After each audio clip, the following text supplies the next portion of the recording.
The mission of Animal Haven is to save more lives by finding lifelong caring homes for as many pets as possible.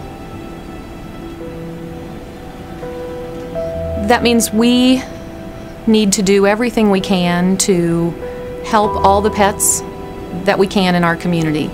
So whether they are brought to us and are at our facility or whether they're out in the community and need help, we want to be there to do as much as we can to save as many lives as possible.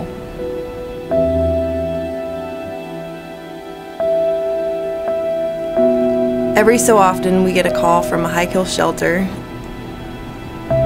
and I'm able to go out and pick and choose some pets who might not have a chance at those facilities to bring into Animal Haven to be put up for adoption. The most rewarding part is being able to save animals that didn't have a chance where they were at before. The most difficult part about the transfers is walking into a full shelter and having to pick and choose who gets to live and who gets to die, who gets to make it out and come to Animal Haven and who has to stay there.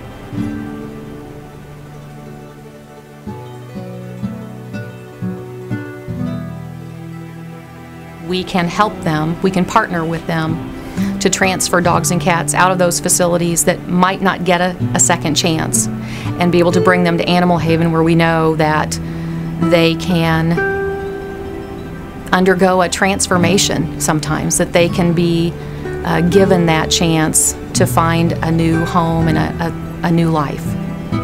The thing that keeps us going is every kennel that you empty at Animal Haven when you foster or adopt makes room for a pet from a kill shelter. That's how Manny got there. What compelled us to foster him was the people at Animal Haven are just amazing.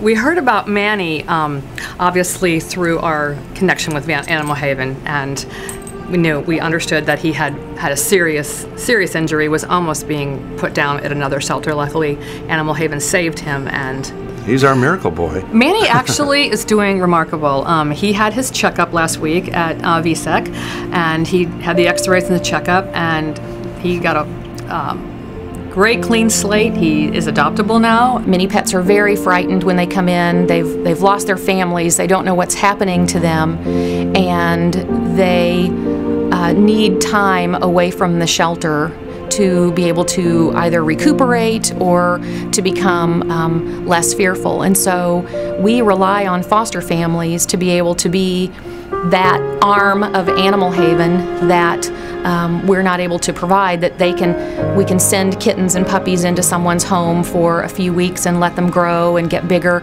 and then bring them back into the shelter where we can then find homes for them.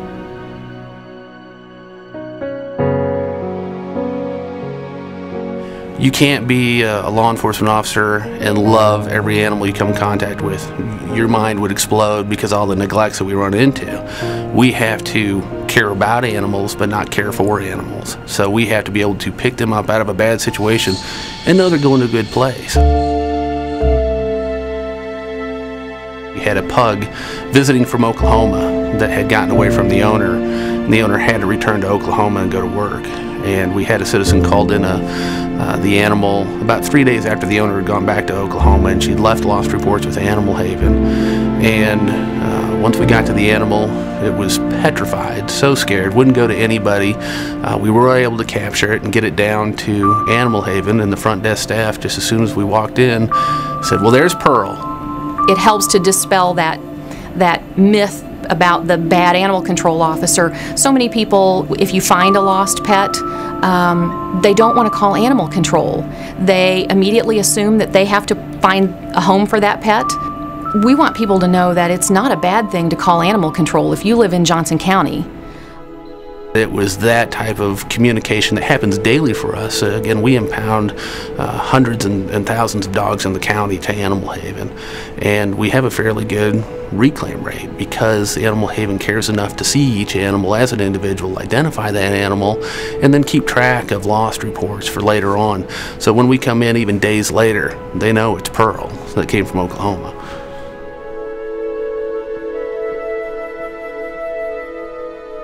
My husband and I first decided to go to Animal Haven because it was local, and we also liked the fact that it was a no-kill shelter. The people there really knew the dogs. It was my first impression when I got there. There were people in the cat rooms, they knew about the cats, they knew who they were, and it really seemed obvious that people cared about the animals and that they were well cared for, and that's really important to me, that they be happy while they're looking for a home.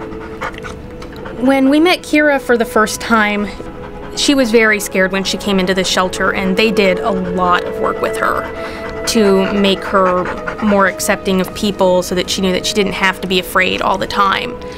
But for me, it was love at first sight. It's amazing to see sometimes the transformation that occurs on our end when we see a dog or a cat come into the facility. We see the condition they're in, we see how afraid they are, and the time and attention that the staff and volunteers give that dog or cat, and to see them go home then, to be ready to go home with a new family. That's what we strive for, to get that second chance to start a new life. I wish people knew more about Animal Haven, about what we did and how we truly help the community. We're very lucky in this area to have such an incredibly complete shelter. I think the citizens of Overland Park don't always realize the impact Animal Haven has on the community. I think the most important thing is just letting people know that it's there, and that they're counting on people to donate to make money, that it's not government funded really, that they're counting on donors to help the animals. Many of the dogs and cats that come in have been ill or injured or have medical issues, require surgeries. We incur all those costs, so really it's donations from the public that help us do what we do and to care for so many every day. The people that adopt, the people that foster, the people that care, the people that volunteer over at Animal Haven, just in giving, this is the result of what they do.